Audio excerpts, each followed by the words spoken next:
I was telling Ronald Keating, he's on Side of the Kitchens, and he's looking at me and I said, Ronald, you can't tell me when you used to say that you wake up with crusty pajamas. Now, Mr. Bird was the ultimate PE teacher. He was overweight.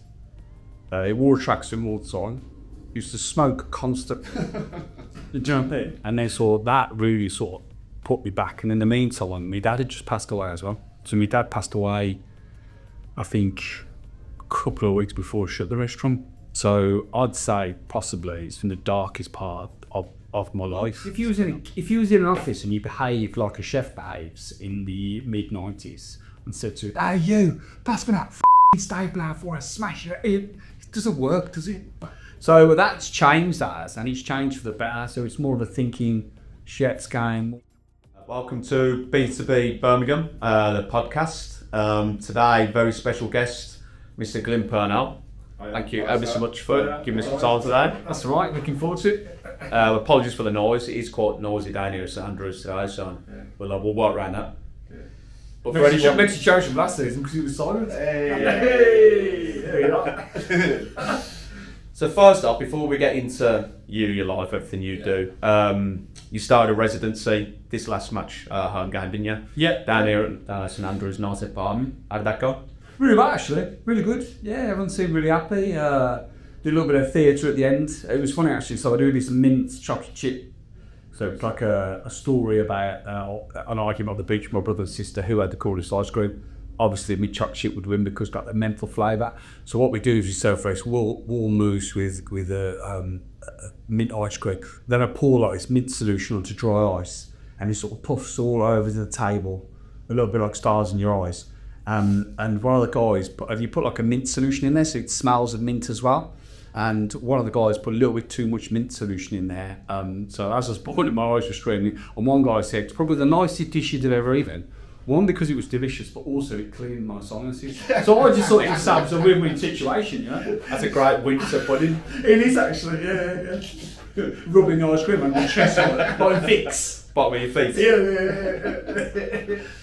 So yeah, I think we spoke briefly. The podcast is based around championing Birmingham, really, and the Brummies and people like yourselves that just shouting out about it on a bit of a bigger platform. Yeah.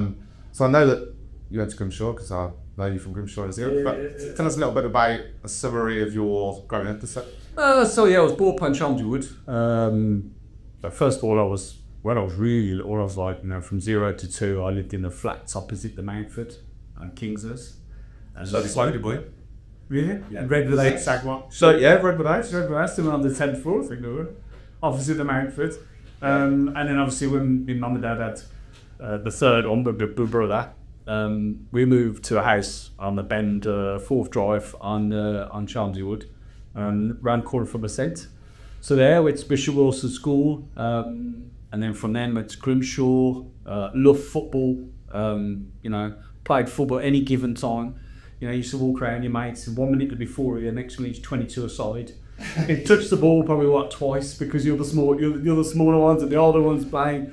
Obviously, you're top down for whatever. Sometimes, as we got a bit older, somebody would bring the radio out and we'd have it's it all and all that sort of stuff going on. And yeah, I loved fishing as a kid. My dad's I still fish now, but my dad's big fisherman, taught me how to fish down the River Cole, bamboo stick, huckleberry fin style, bill of line, matchstick, catching sticklebacks. We used to sometimes it sounds a bit moody. We used to swim. The River Cole. Yeah, avoiding the trolleys. Under and over the trolleys. But we used to King's Lake as well. My dad almost taught us how to swim King's Lake. That's ridiculous, that is. That was in the early 80s. That's ridiculous. I just Northwood Sports Centre, did a bit of boxing over there when I was a kid. I went to Cubs. Did you play for Grimshaw then? Yeah, I did, yeah. We was Conway that? No. It was a ditch now? So we had Mr. Davies, Mr. Adams, Yeah. and Mr. Bird. Now, Mr. Bird was the ultimate PE teacher. He was overweight. He wore a tracksuit all the time. He used to smoke constantly. You jump in.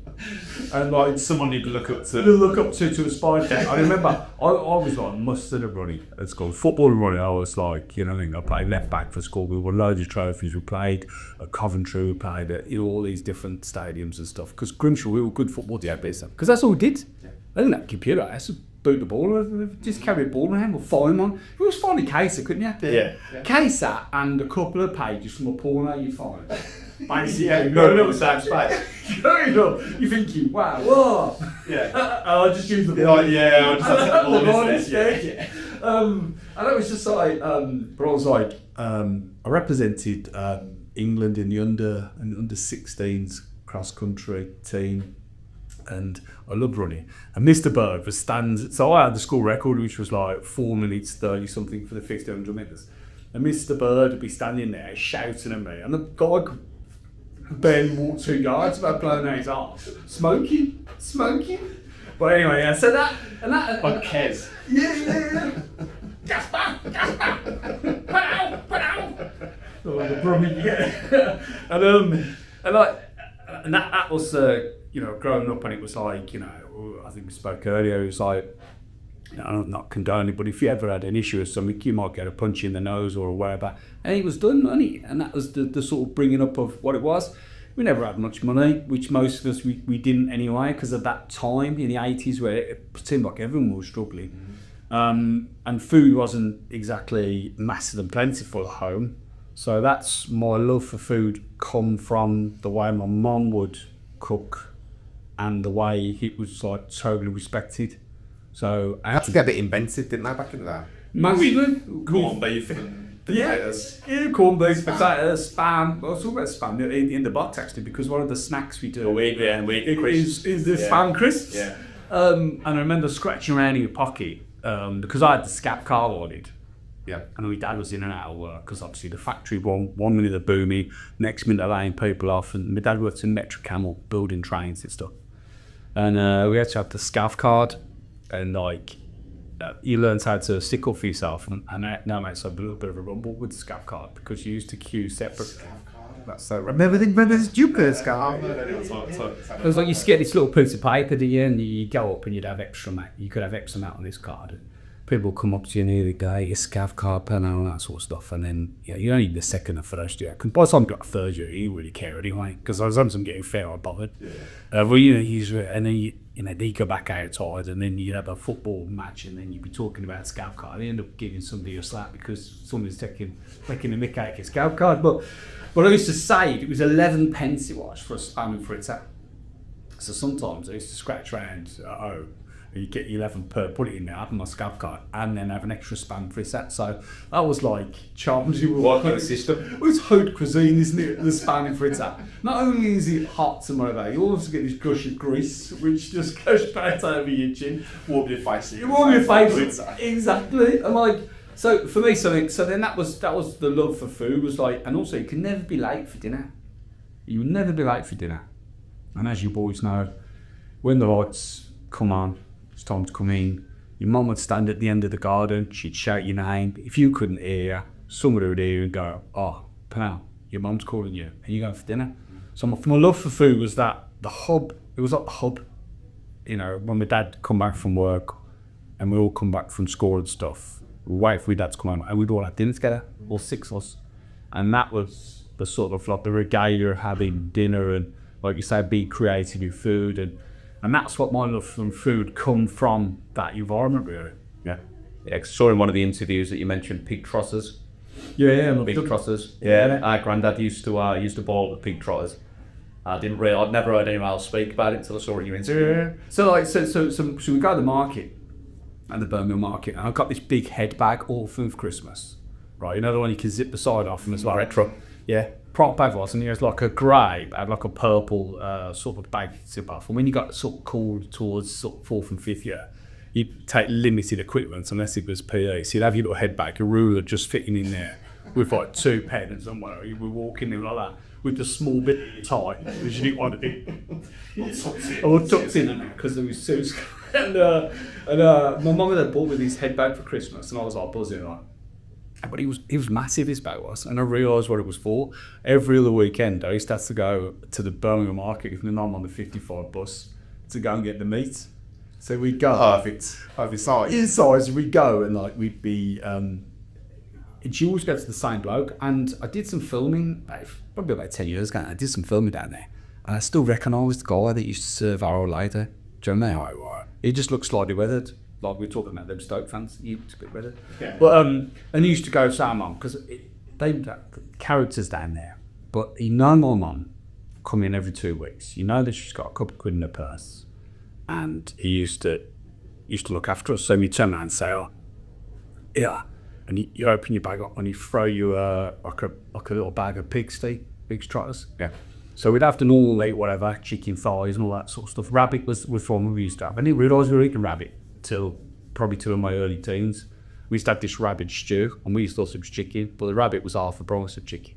No one was buying it. We used to have this rabbit stew, which basically the recipe, just to put it out, so I had 2 or 3 shredded legs and an onion, all the rabbit legs in there, a cup of barley, fill it with water, lid on, salt, lid on, in the oven, just leave it, and it comes out like almost like a very liquid gold. It is the stock. It's clear. And all the legs cook down, and the rabbit falls off. It was delicious. So then my mum would get home, and then my mum would put these pig trotters in the pressure cooker.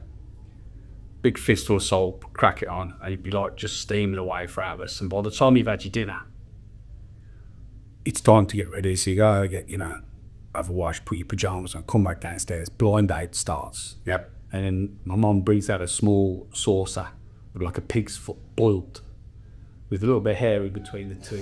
That was the Tracy bit. That was the me. And you pick it up, you put a little bit of salt or a little splash of vinegar over it. And then all the stickiness will go down your arms and stuff. And I was telling Ronald Keaton, he's on Soda Kitchens, and he's looking at me and I said, "Ronald, you can't tell me when you used to say that you wake up with crusty pajamas." He looked at me and just slightly moved away. So come on, Roland. It's a roller coaster, kids. This is all the way. And my mum's from. Was that live as well? Yeah, that was live. And my mum's from Warndon in Worcester, and she met my dad because my mum's sister had married a Brummie. And then my mum used to come and see her sister, and then my dad saw my mum a few times, and he took her out. He took her out on a date. He said something about curry. My mum from Warndon, Worcester. They didn't know what curry was. Do you know what I mean? No one did today apart from Birmingham and maybe a couple of little places up north, but it was mainly Birmingham that had that vibe. And my mum was like, "Ooh," and I said, "You want to try something a bit exotic?" And I think that's what he meant with the curry. I think. That or he's really strong aftershave. And he took her for a curry and she had an omelette. Yeah. She had an omelette, yes, an omelette and chips on their first day, I think, yeah. Brilliant. Took her for English. Yeah, he took her for English. And my mum used to some, like with the rabbit and like being creative. Rabbit. It was almost fish roe, right? Not roe out the tin. Actual roe, because she'd get it for literally for pennies.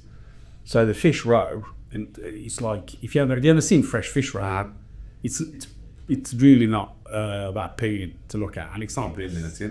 It's not really not appealing full stop, is it? No. But my mum used to get it, and like she used to cook some weird stuff that cost nothing.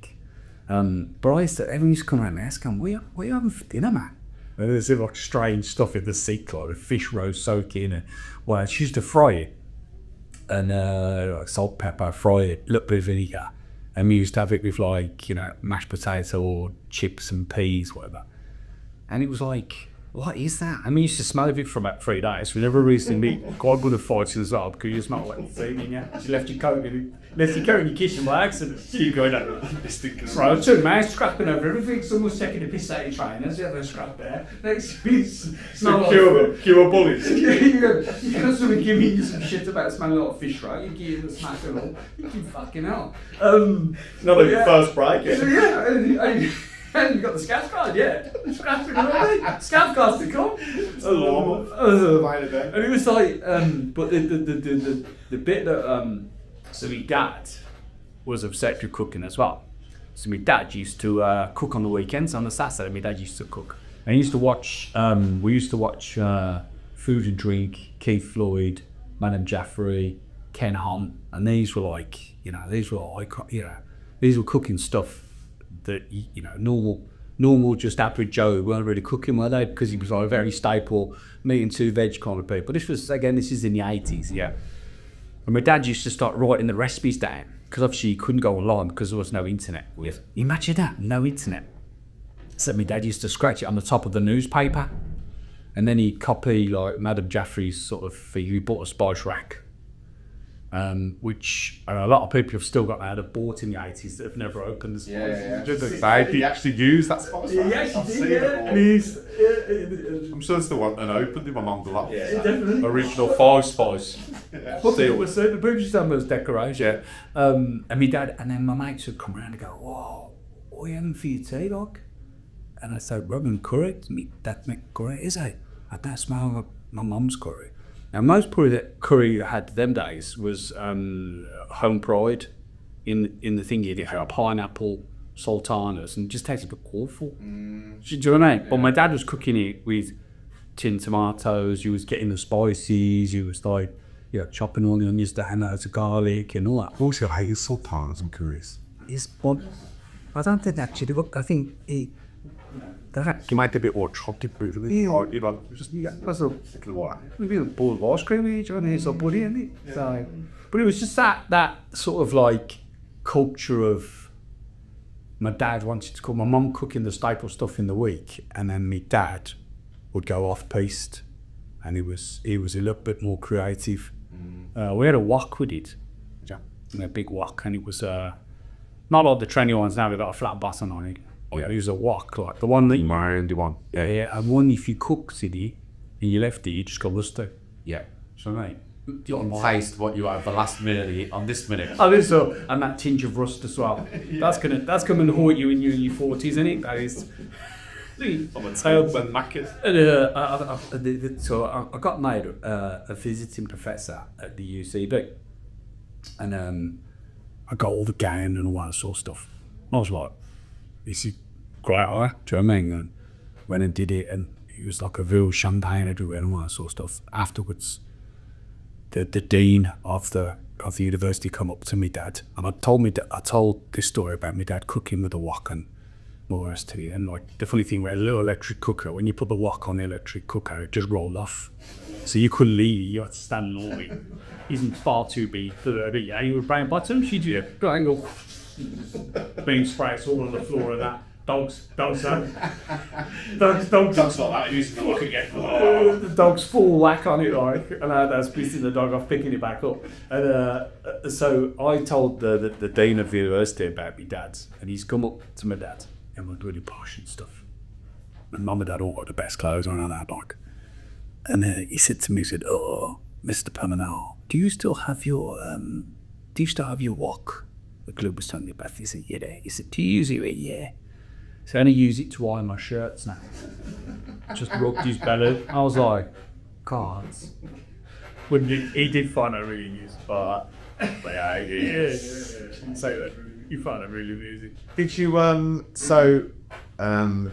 obviously, you was inspired then to become a chef. Yes.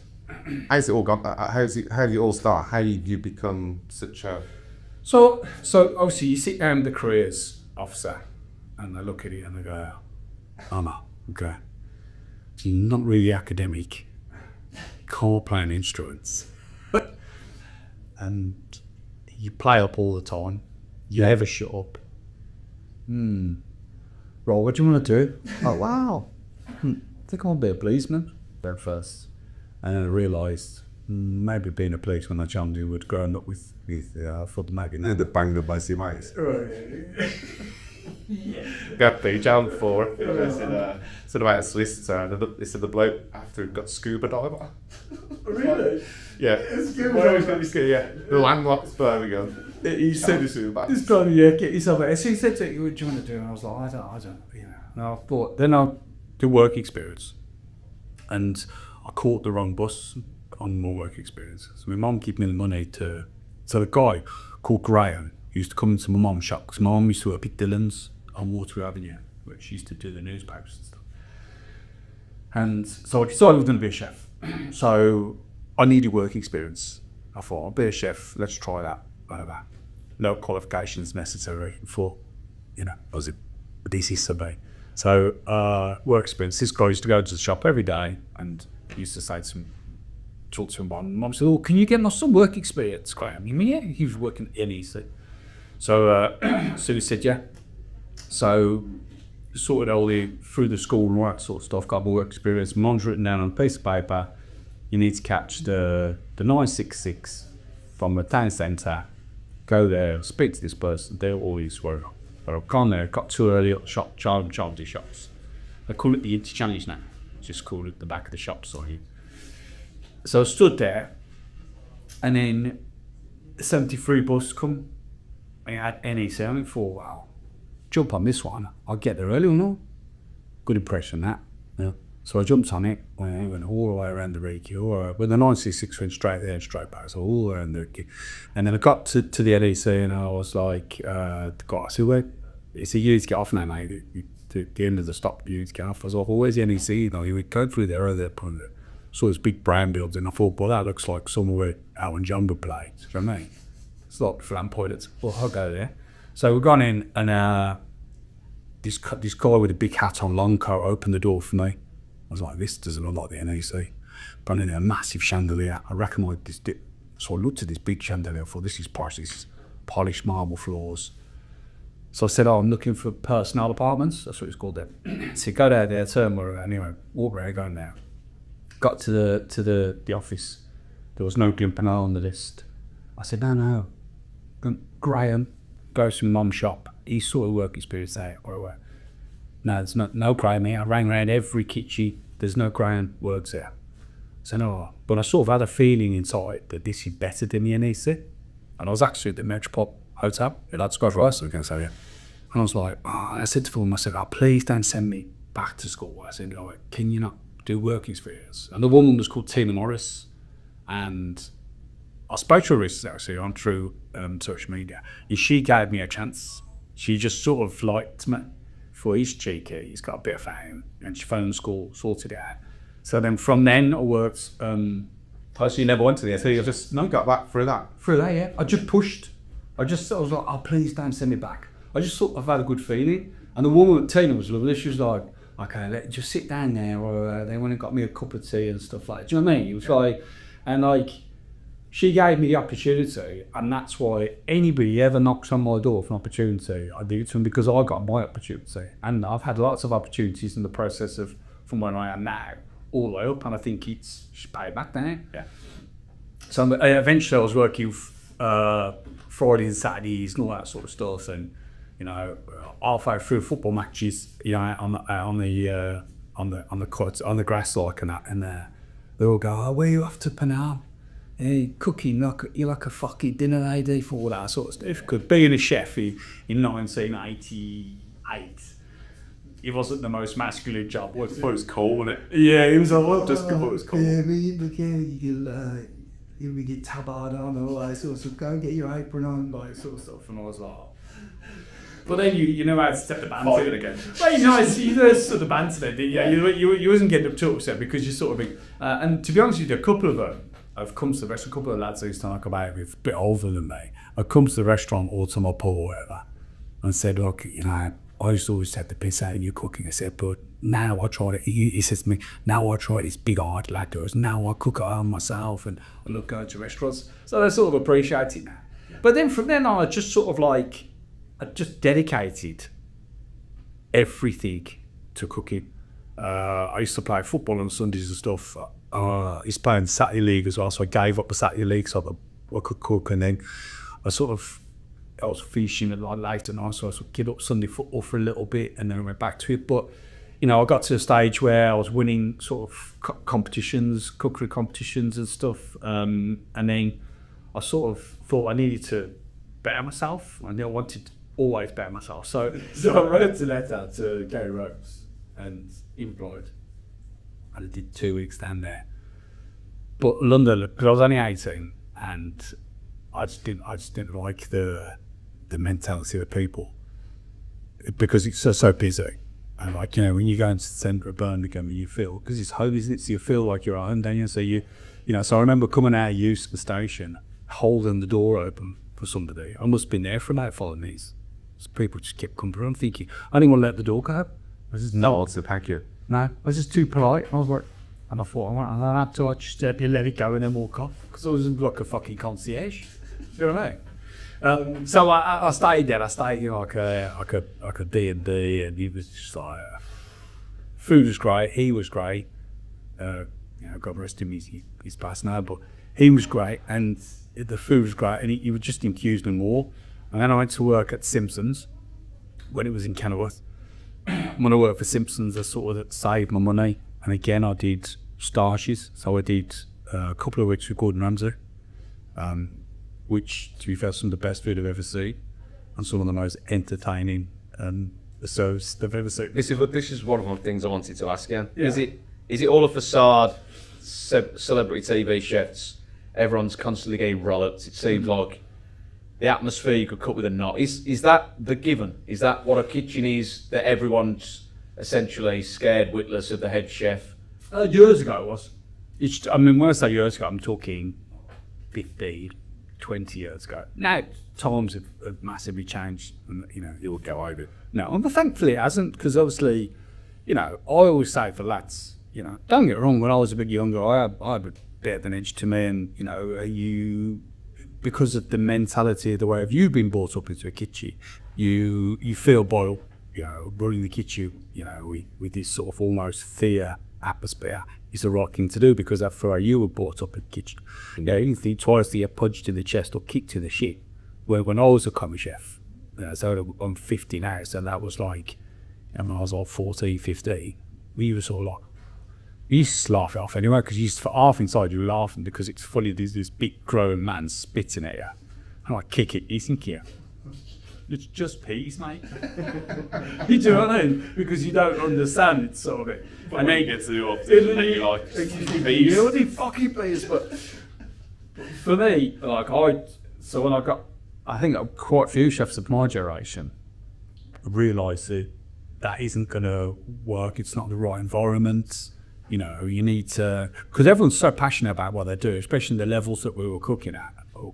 It's like, it's about control, it being a bit more thoughtful, being more organised over it. And it was almost like trying to be rock and roll stars in the 90s, because that's what it had, that sort of vibe to it, do you know what I mean? Yeah. You know, tattoos, beards, well, that's sort of drafted in and stuff. But for me, I always say to my lads, if you're going to have your kidney removed by a surgeon, would you want him shouting, swearing, kicking stuff, and you know, whatever? Because he needs to be calm, needs to be precise, and that sort of stuff. So that sort of bred more into what's happening now. But it was a very volatile environment, definitely. And you know, I mean, lots of chefs from a Bernie Inn right the way up until sort of like, you know, fine wine restaurants would have had experienced it. You know, it's like it's acceptable in the kitchen, but not acceptable in any other part of the world. If you was in an office and you behaved like a chef behaves in the mid-90s and said to it, "Hey, you, pass me that fucking stapler before I smash it," it doesn't work, does it? So that's changed, and it's changed for the better. So it's more of a thinking chef's game, more of a, you know, being more of a Probably a employer, I reckon, the surrounding staff is going to box, isn't it? Well, they want to look after you. We had just have my staff at Purnell's before we shut. I had one person was there for, a couple of people there for 5 or 6 years. I had head chef was there for 12 years. The 2 head chef, one was there for 12 years, one was there for 10 years. My previous head chef for that was there for 13 years. So I've always tried to treat them like I would want to be treated, but also, when you become a dad and all the rest of it, you don't want some big hairy ass bloke, you know, knocking your kid about, do you? So you have to, you know, and I just think From your point of view, then you want it low maintenance, that you can rely on these guys, and you don't want to. You just want to talk to them like their mates and colleagues, and what say. breed that culture of just good well-being, and you know, and like you said, you know, so I don't know, if we were swapping head chef every 10 minutes because you can't control his temper, I mean, There's a problem with yeah, you were doing the piece yourself, weren't you? A bit either. Please. So you touched there on wife and Jessica's. Yes. So this is where you, am I right, the first Michelin star Birmingham Yeah. ever. Yeah, so I was working at Simpsons, and then from Simpsons I went to work for this French guy called Claude Bosey, who's just had towards, who's in Ludlow. So I was only there for about 6-7 months, and it was more of like almost like a finishing kitchen for me. So I worked with this guy, French, was the first ever English sous chef. We went from 1 star to 2 stars, so I was part of that little team that did that. And now I thought it's time for me to try and do something myself, and a few job offers in London and stuff. But I wanted to make Birmingham a culinary place to go. I wanted to do it here.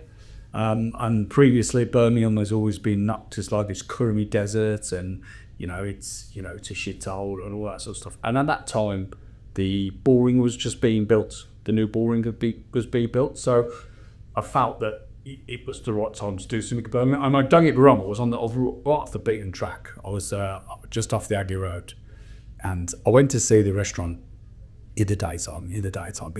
I never went at night time. Right, so then the opening nights, we did about 20 odd books, and then I went outside, there's cars everywhere. I thought, we're going to smash it out. It's so busy, and realised it was a peak red light district. Literally. There was more Johnnies on the floor than fucking leaves. Do you know what I mean? So I remember my first ever review was on the What Song magazine or something like that. Yeah, it was on it, and the title was Jessica's The Lady of the Night. That was the title of the thing. And it was a great review. Something like it was a great review. Just had a little nod towards where it was. To where it was, yeah. And then we had a few experiences of the girls coming into the thing and all that sort of stuff. I was going to say, did you pick up any trade from the... From the punters? Yeah, I tried to get them before with a few more quid in the pocket, but I know they're a bit more zesty. Afterwards, they were flagging the skeets. What's up with the food? They're flagging the skeets, so yeah, no spinal cords are down. But again, I worked with the police, and we sort of cleaned the area up a little bit with the residents as well and stuff. And we cleaned the area up, and we was there for about 4 years. And I just got to the point I had a business partner, and I just thought to myself, my dream was to always do it myself and have my name above the door. Although everyone knew who I was at Jessica's, I thought, this is it. I'm going to do it. I just had my first son. Now he was 2, I think, and I said to Palmer at the time, I said, we're going to take the money out of the house and then buy a restaurant, buy a building, or rent a building and stuff. And I did it on a massive shoestring, so I had X amount of money from the house. I took out a loan, then I took out another loan on the back of the loan, and then I took a few credit cards out and just sort of winged it. And it sort of I found it in the site in town, and I just went for it. And then we got Star the first year we opened there. We won AA Restaurant of the Year. And then I had a phone call off one of the nights, sat by and saying, somebody wants to talk to you about doing some TV. At the time, because I felt I was a bit rock and roll and a bit sort of like, I don't do TV. I was like, I'd have to do TV. I'm just, I'm the chef in the kitchen, whatever. But eventually he convinced me to do the Great British Menu. And then did the Great British Menu, and TV just followed after that. So with the Great British Menu, with honeymoon period, I'd already filmed the Great British Menu. The honeymoon period was wearing off at the restaurants, and we just in 2008 we had the almost the property collapse, property market collapse. It was like the credit crunch didn't happen, sort of stuff. All of a sudden the restaurant was empty, and I was like, fucking hell. And also, I personally guaranteed to this, so I lost my house. Well, I didn't have much in it anyway, because I took most of it out. Well, but, I said I had to her, and my other half was pregnant with my daughter. So I had a son, and then from January, February, it was really, really, really quiet, to the point where I think I might have to let some people go. And then the programme landed in March, and we're fully booked for 2 years. just like, and he just was ridiculous. Like interviews, paper, a newspaper, film magazines, and that's when I got called the Yummy Brummie. Yeah. So the Yummy Brummie had an article in the Olive, BBC Olive magazine. Because people think I called it myself. We were wondering if you look at Tinder profile back in the day or something. No, it wasn't that. Tinder for chefs. Yeah, listen, when you look this good, you don't need to go. That's what I mean. That's what I mean, yeah. So it was like, and I people say I call myself the Prince of Birmingham. And people have called me that. Do you know what I mean? And people can argue whether they want, but that's the fact. So the title was the Yummy Brummie, and there was an article about me, and there was an article about 5 or 6 different places in Birmingham. And that's when the media sort of really picked up on it, and like obviously Birmingham, because it was in the second city, and we've never really been sort of like celebrated. Yeah. Any opportunity to stick the boot in our Birmingham, they used to do it. Not so much now, but they used to, and like it. I got a lot of attention off the back of the fact that Birmingham was renowned as this culinary desert that you couldn't get a decent meal.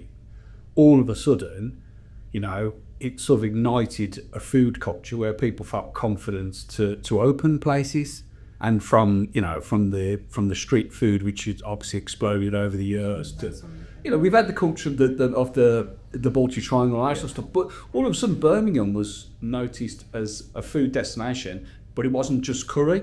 Yeah. Do you know what I mean? Yeah. Because sometimes that still does upset me a little bit when, like, an international journalist comes or a national journalist comes and they just focus on that. Yes, it's great, but we are more than that now. Yeah. There's so much more. The Birmingham Post once called you undoubtedly the finest chef to hail from Chelmsley Wood. Were you aware there was competition? Or? Just that old lady, I think. Would she agree with that? She was wounded. Yeah, when somebody made that comment, what are you on about?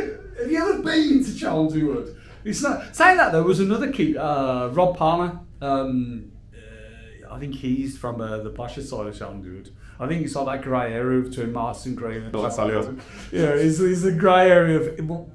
Is it Chelmsley Wood, isn't it? I think he won a Michelin star, so yeah, maybe, yeah. I mean, I'll say, anybody who says you're the best of anything, do you know what I mean? It's like, literally, I'm the best chef in this room now. But they need to close it down to Chelmsley Wood. I mean, no, they could have been a bit more generous and said North Solihull, West Midlands. Yeah, North Solihull. There's someone absolutely nailing it to say Solihull, but North Solihull. There's untouchable right there.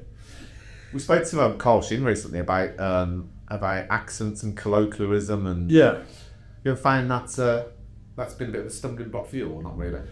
Not really. What that work? Your persona. Yeah. Say on something. Was that part of your persona that was a plus for you more than he was saying? He'd have executives, normally London executives, telling him to tone down, saying he exaggerated the accent for effect, and can you take it down a notch? I think the thing with TV is I've always. You have to be exactly this. If you want to do TV, you want to be in the public eye, you've got to be the same all of the time. So there's no good you like trying to, give off this different persona when you're in front of the screen and then go back wherever. So I've always embraced the fact that I've got this accent. But the thing is, when you're on TV, you're the only Brummie on TV, surrounded by, non-regional diet. Yeah, a bit telephone voice on a bit. Yeah. But you stand out more, so you go, "Whoa, his accent's strong, isn't it?" No, it's only because I'm surrounded by. So we don't sound like we've got accent there, do we? No, because we're all the same, aren't we? But when you put like on the screen, and you're surrounded by sort of like generic sort of accents, you sound like literally you've just come, you've just come straight out the ballroom with your pig's feathers, do you know what I mean? With your flat cap on, you're just standing in the door. And recording, mate, it accentuates it. Oh yeah, even more. I mean, when I first did TV, I could stand the way I sounded, but I thought, well, that's the way you sound. So what are you going to do about it? And I never used to. And to be fair, when Birmingham really started to come on the map, people loved the fact that you sounded like it. So a lot of TV, from me doing lots of TV programs, they quite like the fact that I sound like I sound. So yeah. And I think it's great. Celebrated. I think so, yeah. It does, I mean, we are a little bit tight with our words. We like to hold on to as long as possible, don't we? Sorry, not even cases, isn't it? Yeah, we just sort of drag a bit. But yeah. Well, what does upset me is when people say that they call you a yang yang. Dudley. Yeah. So I only yam, and like people from Dudley don't really call the Brummie, do they?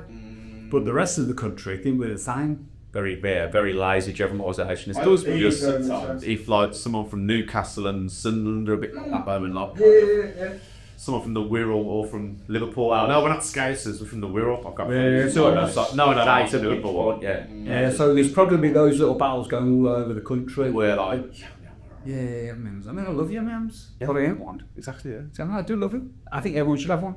Yeah. And they're not just for Christmas. You got a leg on Boxing Day. So another string to your bow. Yeah. You're a published author. Yeah. Children's books. How did that come about? I assume having children played a part in that. Having children, and I probably did a fair whack of drugs in the 90s, if I'm honest.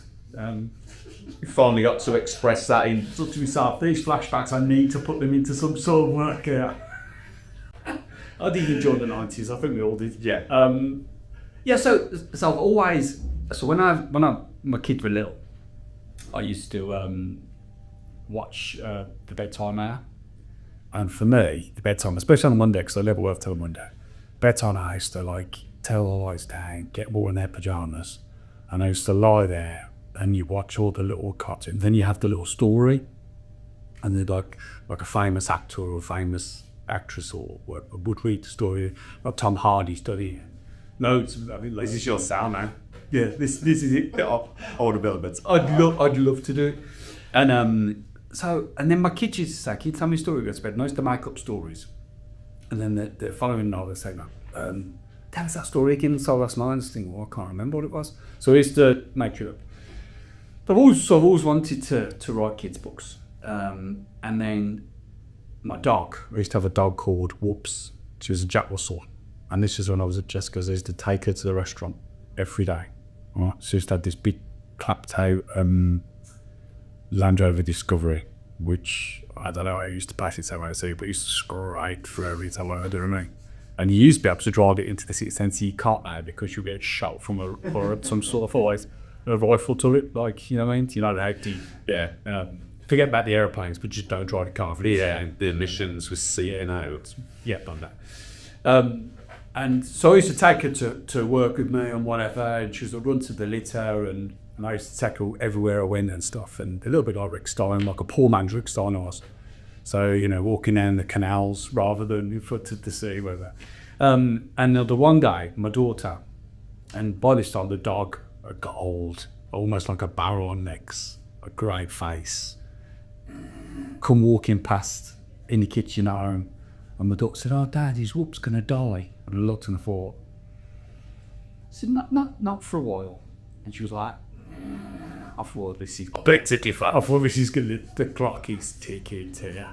So I thought, do you know what I'm going to do? I'm going to write a story about their dog to immortalise their first pets.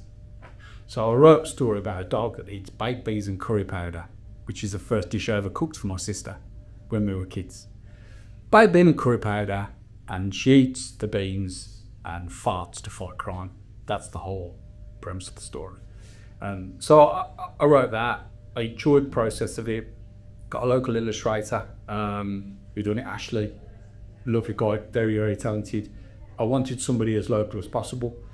So he illustrated it, and then, you know, we got it published, and he got it, and it was really successful. And I did another one about an alpaca called Arnold, who was bullied because he had like a long nose and But he's got God. yeah, he was based on the scab card, but he went the other route. He didn't try and batter him.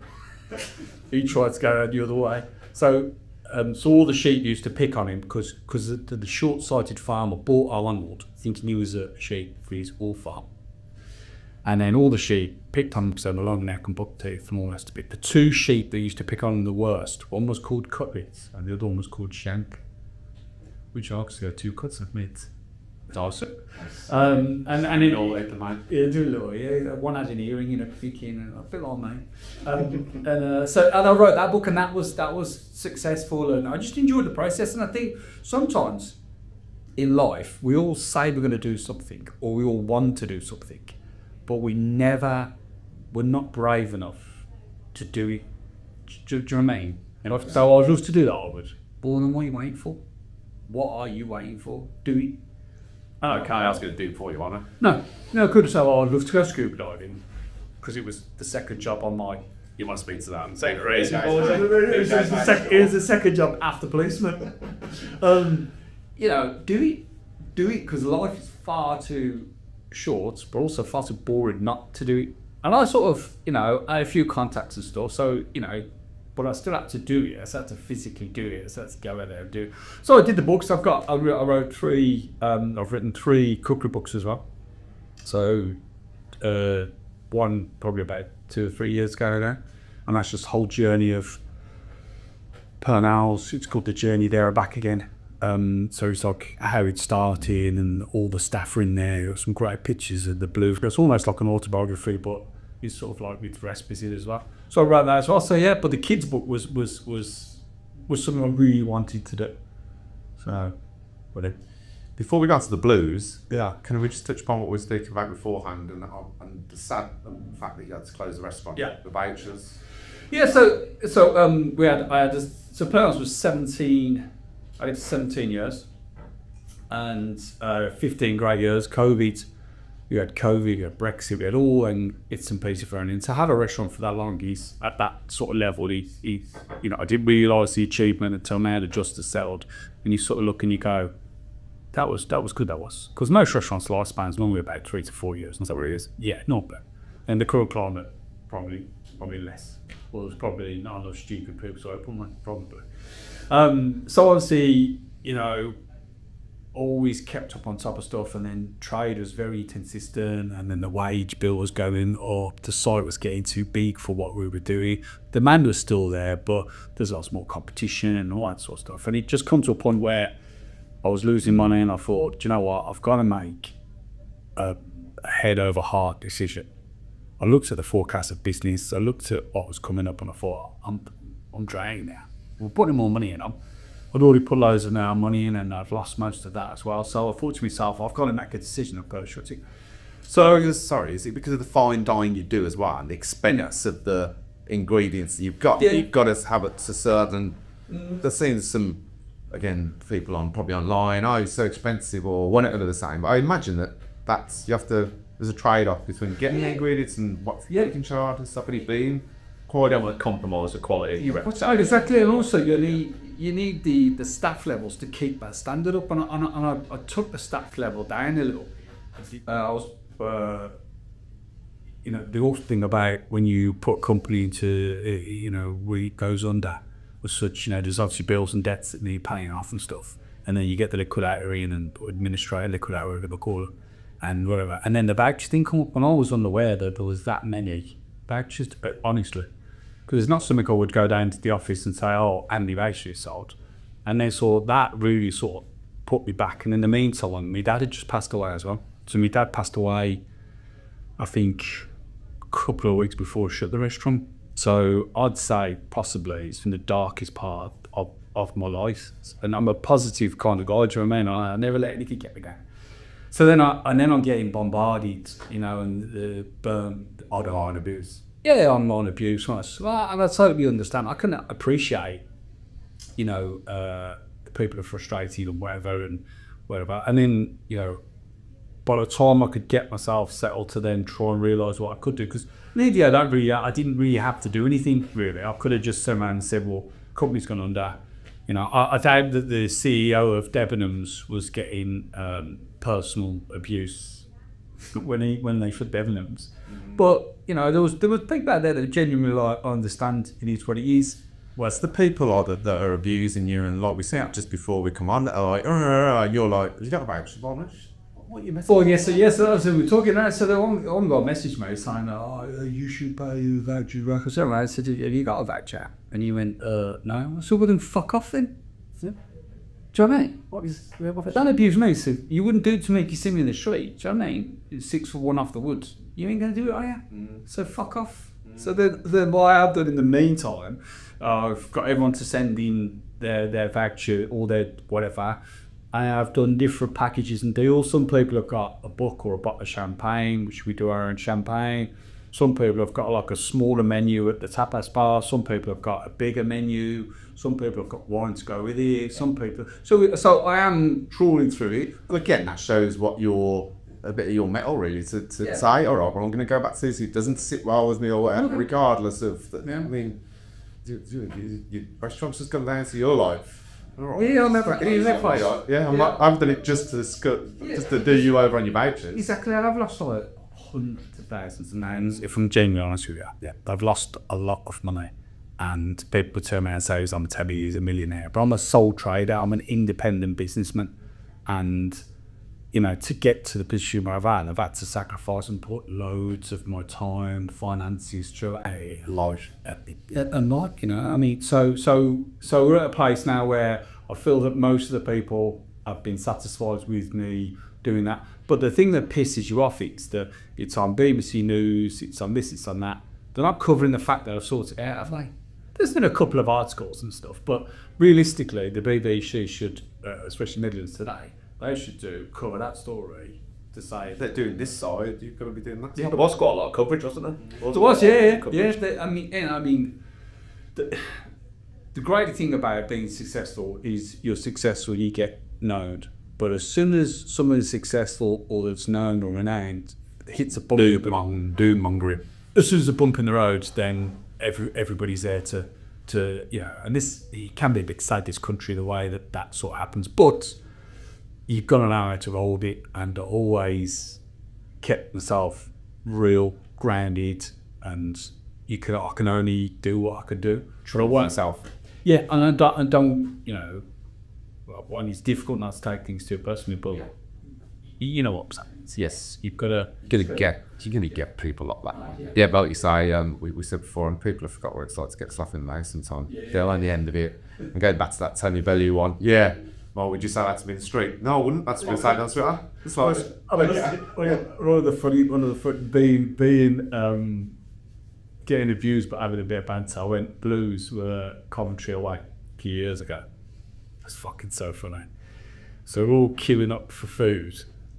And to be fair, the Rico, they've got beer taps everywhere. So it's quite, the way that they do, because it's obviously more of a modern ground than the lockdowns. And somebody farted. You know, there's like loads of like middle-aged blokes that have had farting, which the drink can really process pipe. Somebody's dropped the bat, I proper, and it fucking stone crop. And then everyone's going, oh, who done that? And then this one guy's gone, it's the chef with all that rich fucking food. I was crying. And the whole of the away end that were crammed into this small area were just crying with laughter. I swear to God, it was hilarious. So sometimes you get a bit of abuse, but then sometimes you get a little bit of still. So just to confirm, it wasn't you. No, it wasn't me. No. Is this like a massive public No, I'm really sorry. No, it wasn't me. Because whoever, I'm really sorry it was. because whoever did it, needs to still out there. No, they need to get themselves down to A&E because they ain't fucking right now. Do you know what I mean? They're not you're on the hill now. Whoever's out, you're still out there. Please do not approach them. Because I make your eyes water and you'll be throwing up. It was just one of the funniest things that all my mates were crying, proper crying. So you get that, so you do get it. I mean, you have to get used to that abuse, but sometimes, like I said, I messaged that one girl back and said to him, "Look, yeah, do what? Because you're being silly now because it's got nothing to do with you." And then you'll get the Coventry thing, and you'll get people, you know, will shout down the streets and stuff like that. So sometimes I have to be careful and go to the supermarket and stuff and watch what I put in my toilet because it's under a magnifying glass, honestly.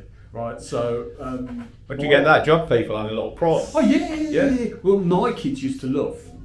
So I can make the best Yorkshire pudding ever. I can make it about this size, this big, like that, because that's what I do for a living, right? My kids got, like, when they were little, got a taste for those, you know, the little bought, you already made ones. The ones that never rise properly in the tray. Old Bessies. Yeah, the Art Bessies or even the home brand ones. Yes. And then we used to fill it with mash, the bit of cheese, and then stick a sausage in it. I can use the bacon for the kids, right? So I got a bag of them in my shopping, and then somebody rang free radio I said, I've just seen Glynn Purnell. It was like, you know, like a phone-in, or have you ever seen this, what's the funniest thing you've seen a celebrity do or whatever? Yeah. So I've just seen Shit's boss, whatever. Yeah, I've just saw Glynn Purnell buying ready-made fucking Yorkshire puddings. Fucking hell, the shit I got. Get lost. Oh man, it was on the radio all week. The whole week till at the end on the Friday. People picketing outside, right? So everyone was just ripping it like, I was going, anyway, so yeah, and there was all this thing on Twitter going on as well. And everyone was sending pictures of their Yorkshire puddings and giving them the fucking recipe, all this sort of stuff, which is hilarious. But so then I made one, like, you know, about this big, and I put a picture on it, put everyone, look, that's it. And it was really funny. I went in the studio and I spoke to the I can't remember the DJ's name. There was the two lads, and then one of them went off to the BBC. But yeah, and that was great. But sometimes I get people come to me and I go, got this piece of pork, Glynn. What should it in with it? I must have some bring here. Hang on here. And I say a few words and I say, turn it up the other way. The cooking instructions from the back. Because they're generally on, aren't they? So if you get a lot of people like cooking Yeah, you'll get people come to you and say like, no, I got this, kind of what should I do, this kind of this, and you go, yeah, and you just sort of like, if you want. Yeah, and then you'll get like a selfie in the B9. You say like, can if it's taken, or you'll be halfway through putting your shopping away. Because the other thing that makes me laugh, people go, what are you doing here? One, I need washing up quickly. Two, we need toilet roll. Because we do have to wipe our asses as well. It's just a shop where only, like, you know, people that have been... You farm it all yourself. Yeah, it's all like... I haven't got open the fridge and there's a cow in there. I just like milk the cow. I just like pour it into me tea. So it's just funny. What do you do? You don't shop here. Which Morrison's? Don't we? It's close. There are the supermarkets available. There are. Sometimes I drop into Asda. Aldi's one. But I don't buy a lot in Aldi. Because I get your lawn mowers and your lawn mowers, your fishy trousers and maybe some kids' toys, and I might pick up a bottle of milk. I like Aldi. I don't go in there so much because the people that are trained to put the shopping for an Aldi, they're on fire, aren't they? Yeah. They think, I'm going to put the shopping through so fast, right? He's going to be in the shitties. It's Yorkshire puddings are going to be everywhere. Yeah, he's going to be the bag's going to go like fucking. And it's thinking, man, well, It's that whole multiple bags, that you? yeah, you got. Yeah, so I sort of been at a back off for a big shop at Aldi. But I tell you what I do get from Aldi is the wine selection's really good. There's a bottle of Rioja, white Rioja in there, and it's about £4.50, and it's a great bottle of wine. For cooking, I understood. For drinking, babbling. Yeah, nice little glass of so you can and there's a nice bottle of red Burgundy in there as well, 2017-18, and that's about £9. So you can get some good wine out of it. Yeah. Yeah, so supermarkets, I do get that attention where people come out to me. Sometimes kids will be like, oh, don't go to shop, Dad. It's just like 200 people towards here. Which is nice, because generally, I don't think I've ever had anybody come up to me and have been rude. Most people, Brummies, come up to me and go, "Hey, Glynn, you're all doing? You're all doing? Up the blues," or even if you get the Villa fan, they go, they come to you, shake their hand, they go, "Up the Villa." Do you know what I mean? Then you're right, yes. Good feeling to that back. Yeah, you can. And just the talking of supermarkets, there's a joke in there. It's like, I don't curse the doctors, and the doctor says, "Oh, what's the matter?" I don't feel very well. Doctor, what you like? He says, "Oh, I feel a bit strange. I feel a little bit. I feel like a supermarket." He said, "Well, how long have you felt like that?" He said, "Ever since I've been little." So poor, isn't it? But this is the stage we're at. Yeah. You like that? I'm a bit like, I'm not going to use it. Oh, of course you are. No. I don't think you are. No. Yeah, of course you Well, are. 5-year-old, 7-year-old, and 12-year-old. He's trying to make it casual, but he'll definitely steal it. Days gold days. Yeah. At least you've had a couple of scoops, down the rooster, ain't you? Yeah. That's what you want. The supermarkets is a hot spot, and anywhere that's got food connected, you get more recognised. Like, so for instance, like if you go to a restaurant, you'll get more recognised. Someone's on your walk down the street, no one knows who you are. He was snobbing restaurants now. Oh, unbelievable. Oh, yeah. Just go in and they're like, he's like, make sure we got the head chef on. I bring out a wind machine when I come in, something like that. Long coast. Long coat like that. What Neo? Fucking Neo when I come to the restaurant. Tell the chef I've arrived. Obviously, you're biased towards your own restaurants and places. But where would you recommend, or what's a particular favourite of yours in Birmingham? There's just quite a few restaurants, isn't there? Yeah, obviously all the big guns are good. You know, you can't. I mean, I went to Theme just after Christmas. Phenomenal. 2 Michelin stars. Indian creative. Actor's a great friend of mine, and the food is phenomenal. So I'd say that's probably Birmingham at the minute. That restaurant's on fire. It's just a nice refurb and stuff, and I've got a lot of time for him. Known him for many years. That was phenomenal. And then I used to go to two Asian one Malaysian restaurant, and just by the Hippodrome. I don't know whether they've changed now. It's round the corner from Mr. Egg, where Mr. Egg was there. It's round the corner. There was 2 there. And sometimes if I was stuck in town or whatever, I'd go and just have like, Hong Kong duck or a big piece of pork belly, some noodles, and that was pretty cheerful. There's when you go in there and there's like, you're in a Chinese restaurant and there's loads of Chinese people in there, you sort of think, well, this is good.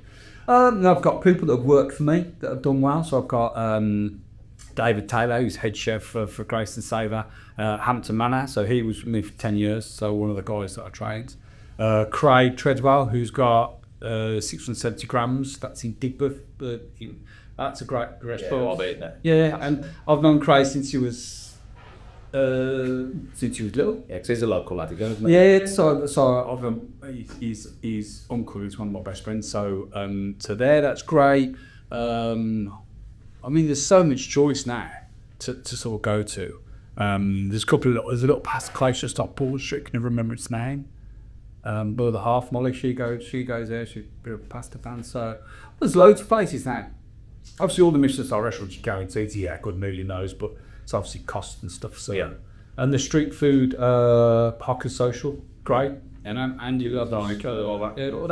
That full sort of, yeah. So there's loads of places really. Yeah. What we haven't got is a really good fish and chip shop. We can get to go to Harry Ramsden's closed like 15 years ago, didn't he, on the Elfov Road? One run down a small island, last time. Yeah, Yeah, but in the Z-Town, we've got a fish and chip shop. We've got burger place, we've got taco, whatever. Actually, I do like a nice burrito. The Western Arcade? Yeah. There's one in there, and it's so good. Like when I say, the Western Farm. so the Western Arcade, where by Snowhill Station. Yeah. You've got all the little Victorian arcades. You go in there from where the station is, about third shop in. The burritos and the tacos now are phenomenal. When I say that they're this big, the coat I've got now, I think there's a couple of scars down it from all the sauce, and you bite it just the big. So they like putting wise after a few back in the day, you got a few scoops on Board Street. Yeah, and it's demolished. Just have yeah. But there's a few. There's some really good places in Birmingham, and I just hope that a lot of them survive the tough time that's happening now. That's the only concern, because it'll put us back. What I've seen is a big influx of big chain restaurants coming into Birmingham again. Yeah. Which is difficult, because those are the guys that can afford and they can take the hits. As in they can afford to lose money for X amount of time, whereas an independent guy like myself or the guys, once you start getting that, then you funded it out. That's my straight away before it starts. Before you can so there's a fair few chain restaurants, which hopefully independents, and we start coming out the back end of what's happening. So yeah, but there's some good places. So a bit of the sliding doors then, with this thing that's happened down the Blues now. I assume that you just wouldn't have had time to do it if you was there. So what would you have done? Took it on? How did it come about? You're right. Yes, I mean the time would have been difficult. So obviously now I've got the opportunity, I've got a bit more time. Still have got 2 other places. His Blues fans, what? Massive Blues fan, yeah. For my, we've had some tough times down here. We've had some great times as well. I've had some brilliant days out here. I remember one day, we sat over in the corner. I think we drew 1-1 against Middlesbrough, and I was in my early 20s, and it was just like we went out at 11 o'clock, and we didn't come back until Monday. But mate, it was a ball on draw. you imagine if we'd have won? Dimber Ebola came on a sub. Trevor Fancy bought him, came on a sub. And because Big D's legs were that big, you had to cut the side of his shorts to get him on. They didn't take into equation when they bought the 6'4", 18-stone striker that he might need bigger shorts. They had to cut his shorts. Well, the irony is in the 90s, all the kits were oversized. Yeah, but it was just I just stuck him on the line. He just cut the shorts. But yeah, massive Blues fan. I had the opportunity to come and work at the club, so I've got to know Stephen Knight over the years. Absolute gentleman, massive Blues fan as well. Loves coming down here. Gets really upset when we lose, like really upset. I seen him over Christmas and coming. He was going, "Oh, I had to ruin more." I mean, we drew against Blackpool, it makes just a bit. Yeah, it is awful. When you fast forward from last Boxing Day, and it's night and day, isn't it, in regards to where we are? Massive. Thankfully. Yeah, thankfully. And then so then we got chatting together, and I know Stephen and Gary Cook had decided I wanted to do the Garrison, and then Steve said, "Well, let's get Glynn into the food," and then we got to that sort of stage, and then I sort of helped him out a little bit with 12, the concept with that, with John T, who's running that bit and stuff and that, and then they asked me whether I wanted to do like a residency at the boardroom. So I said, yeah, let's do it. And then we sort of went in, I contacted a good friend of mine, Tin, who's got an art gallery, so he's put some artwork up in there. Is that the art that's now showing the way up to the Garrison spot, the landing? Which has got like iconic streets of Birmingham. It's done by Brummie local painters as well. And there's a couple of the ground, there's a couple of sort of the 6th century. Yeah. And you can, some of them are prints, some of them are originals, but you can get the details if you want to buy it, you can buy it. So there's opportunity to take a little bit of that home as well. But yes, so we did our first game was Exeter. It went really well. So it was a good sellout. It was really good. It's good. 4 courses, and we did all the theatre and stuff like that. A little bit stressful, but yeah, the first one went really, really well. So was it always in your aspirations to do something down there, or not as a kind of? The good thing, I'm a little bit. I look back on my life sometimes. It's a little bit like Forrest Gump. I mean, I wasn't the world champion ping pong player, so sure. But I did win the silver medal in the English Open kickboxing. Can I just say? And the running. Yeah, I was.